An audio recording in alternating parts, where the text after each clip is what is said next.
tied for the last playoff spot, lost on a tiebreak. Canucks were just 6 points out. We going to get more than 5 this year? Can you 6, 7, DA? Have we ever done 7? We've never had 7. That's unprecedented. I'm not sure we're going to get more than 5. It's also hard, right? You have 3 of them in the same division in the Atlantic. You have 3 of them in the same division in the Pacific. It's hard to get all those teams to matriculate through when you have, the Vegases and the Tampas and the Floridas, et cetera, in those divisions. But, I think 5 is a very realistic number. Which 5 it will be is yet to be determined. We talked a little bit about Calgary, Vancouver, Montreal. They're all in the mix, but, time will tell.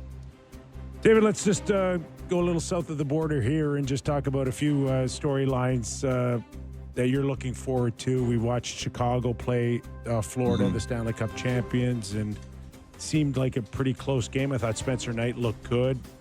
Your thoughts on Bedard now going into his 3rd season, and do we have a better idea of what he is or what he could still become after this point in time, or is it just too early for sure to say, yeah, this guy will be good, but how great he'll be isn't what we projected maybe 3 years ago? I know there's some detractors. One thing I'll say is his heart is where it needs to be. Everyone I've talked to said all he worked on all summer was his skating, which was his big sort of, part of his game that needed some work. He seems like he's dedicated clearly to being the best version of himself he can be. He just turned 20 years old. Like, we keep forgetting. He's been in the league 2 full years, but he's just stopped being a teenager. So, I think I have the utmost confidence in Connor Bedard, and I think he's going to be that prolific 50-goal guy. Is that going to happen this year with the group around him? Probably not, but I could definitely see him taking a step to 35 to 40 goals. That wouldn't surprise me at all. And Nazar being this good, young, unheralded player, he finally maybe has a running mate there in Chicago, somebody can work with a little bit, because it's been hard. He's been a little bit on an island, and I think we can all agree Kyle Davidson, hasn't done a great job in insulating him. In a draft 2 years ago, when it could have been Demidov or could have been one of these other great offensive players, he kind of went with a more stay-at-home defenseman and Levshunov at the number 2 pick. And I do wonder 5 years from now how we're going to go back and view that 2024 draft, where it was Celebrini and then a group of players, and Demidov looks like he's going to, move his way to Celebrini status. But I wonder if that will come back to bite Chicago or not. And it's too early to know all these things, but it just would have been nice for him to have gotten a bit more of a running mate, someone he can really play off of. And maybe Nazar will be that guy this year for Chicago. So it's too early, Kipper, but at the same time, I'm still buying Connor Bedard. Are you guys not feeling it as much as I am? I am. No, I am too. I think he can get skating. I totally believe that you nailed it, that he is very capable to hit that between 35 and 40 range, which this year? Yeah, this year. And on this team, like you said, for me, the disappointing part is they don't even have he doesn't even have anything close to what maybe San Jose has already. You look at Eklund there and Will Smith and who's the other young guy they got there? Yeah, Celebrini. Celebrini with him though. I mean, they've got another one there too. I'm forgetting, but they they got Michael Misa. They took second overall. Yeah, and he's gonna make his debut, I believe, tomorrow night. I think they're playing Seattle or someone. But this is the question. Chicago, you want to see them be a bit more aggressive, but I think when you have this player, what did he play? 172 games in junior or whatever, and scored 172 goals. And I know that's junior hockey. Kipper, you were a prolific goal scorer in North Bay. I get that, but we saw him at the World. Listen, we saw him at the World Juniors, right? Yeah. Like set records. Yes. And against the best players in his peer group.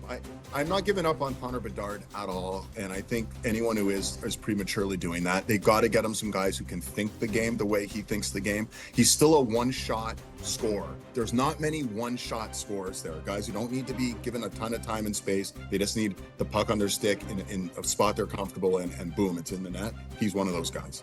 So, DA, one thing I give you a lot of credit for, and I give you credit for many things, as a wonderful host, but one of the things is that you will make a real prediction, a bold prediction, whatever, and the Ottawa one is bold. No, listen, you liked Columbus a couple years ago. You put your money where your mouth is. You thought I've given you a lot of money. You thought Quinn Hughes would get 100 points. It was very close that year. You're pretty good at this stuff. So when these predictions come out, are there any others that we need to know about that people are going to go, really? I've got a bold one coming out tonight on our show, and I will probably be laughed right off the set. So I'll leave it. That'll be Okay. appointment The viewing. cliffhanger. It's a bold one. Listen. I don't know. I mean, this is what I love about the NHL, though. There's 10 teams you can make an honest argument that they'll win the Stanley Cup, and you can make a smart argument for. And you probably usually 10 make an teams. argument for the 11th one. That's usually your MO. And I feel we're going into the season again with 7-8 teams legitimately who are saying we are expecting and wanting to win the Stanley Cup and making concerted arguments towards that. And that's what I think's fun. The salary cap isn't perfect by any means, but it does keep some level of parity. I'll go as far as to say I don't think the Florida Panthers are going to 3-peat. So Okay. I don't know if that's bold. I think that's bold. Okay. They've been doing pretty good for themselves. They all starts tonight for you, pal.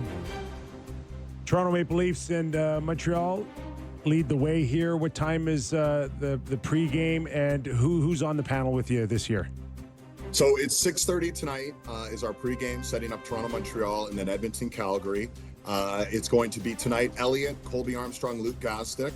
But it'll be a sort of a mixed bag. Sam Cosentino obviously is going to be prominent there. Jennifer Botterill will be on as well. So it depends on everyone's schedules and week to week. But tonight it's Colby, Elliott, Luke, and myself, and we're pumped. Night one of at least the Canadian teams, the NHL on Sportsnet. Here we go. Good luck, man. Have a great year. Well, we traded you in for Carolyn Cameron. I think it's a great trade for us. It is. So we had to make that move. Yeah, we had to make that move. We needed to get younger. I got to tell you, we just needed to get younger. And more Listen, skill. I'm going to miss you guys on the Leaf Regionals, but obviously I'll be watching, and already I've seen you guys started out in the first 3 Sportsnet telecasts. So far, so good. Carolyn is like me, but professional. Without a doubt. But we still love having you on this show, bud. Thanks for doing this. Anytime. Yeah, anytime. That is Thanks, the lovely and talented with amazing calves, David Amber. We're getting to the gym, Kipper. All right, buddy. Sounds good. He's so much fun. Oh, I I gotta when I invite people on the show, you gotta tell me you're gonna do these things beforehand, so I can tell you not to do it because it's for our good friend David. You just gotta. It's a roast. It's just a roast. So when we were Real at, Kipper and roast. What are we doing when here? we were in the CBC, they had a water fountain in the makeup room, and I rigged it. I found a way to rig it where it just fires like a hose, like a firing hose. And then, so he went to go press it, and he jumped like 10 feet back, and I videotaped it. So you're gonna show that next week? Next time we have him on the show, remind me to show you the You guys videotape have of it. a long history, you two. He is so much fun, but Okay. I think he's got stuff on me too, so Be careful. really good that he doesn't have a show like ours. Got a few clips. Any of them interested? Do you want to do McDavid on his contract? A couple times he spoke. I think it was yesterday. 33. Do you want to? I guess we should probably break. We'll break and come back and do it. You're right. Good call. And do we have anything? No, we're good. Oh, Hit we're the good. break, buddy. Okay. Yep. All right. Connor McDavid, plus a little bit more maybe on the signing of Kyle Connor. $96 million in Winnipeg. Big money. That and more when we return to Real Kipper and Bourne.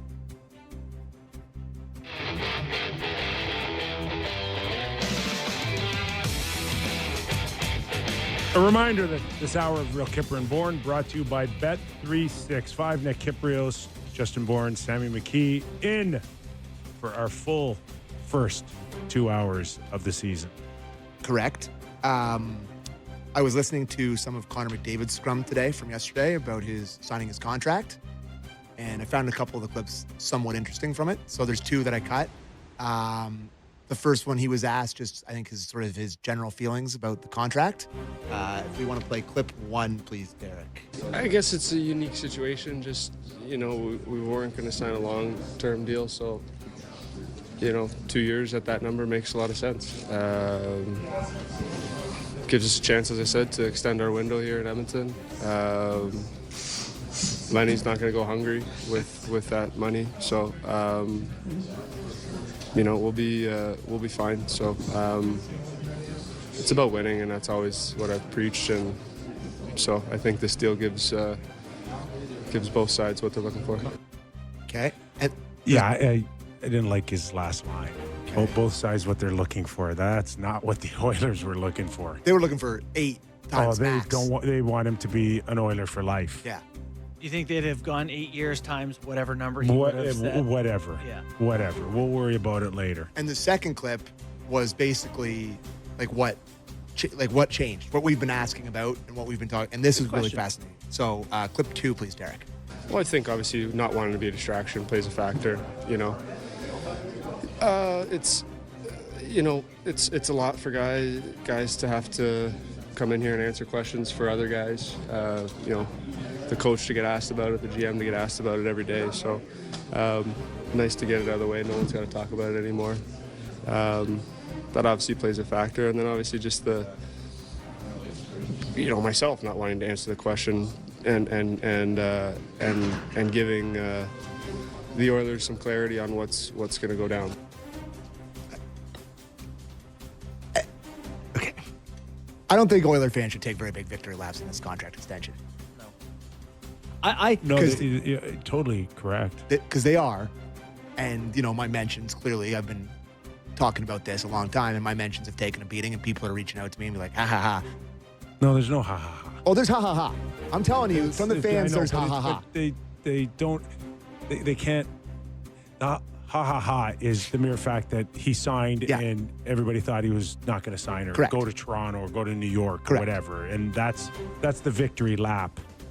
But that's short-sightedness. The bigger picture is he's given you guys 2 more years, and I don't even count the 3rd year. To me, it's 2 more years. And what he sees out of the 2 years, and can it bring a championship and all of that.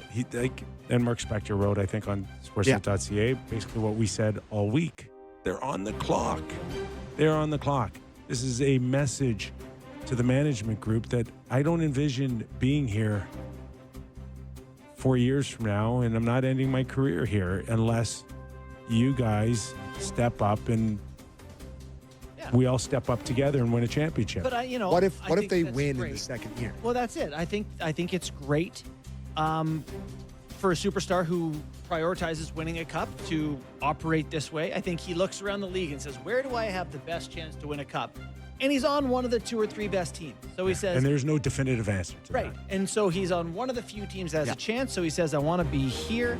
And what would take away from my odds of winning a cup is if whole year, this black cloud of interviews and when are you leaving and why haven't you signed? And he's Captain Humility. He doesn't want to bother anyone. He just wants his chance to win the cup this year. I got to tell you, listen to his scrum. I make fun of him for being Captain Grump or whatever, but the amount of respect I have for this guy is just unbelievable. Oh, God. Taking that contract and giving them that break. I know it's only 2 years, but he's given them now, over a decade of his career here. He's committed. I just, taking that much less is what a lot of the all-time greats do. But he's a Canadian guy. He's going to be playing for Canada at the Olympics. I love the guy. Everything he said, I'm just it's amazing. You got to give him huge credit. And I know the PA probably hates it and all this stuff, but on surface level. There's a lot of people that hate it from the mere fact that. Too bad. He did what he wanted to do. It is too bad for those people, for sure. And it's his call. Yeah. It's his life. It's his money. 200, 225, 250 in career earnings. He doesn't really care. No. So see that Lenny's not going to go 100. That's his dog, by the way. But but it's not for everybody.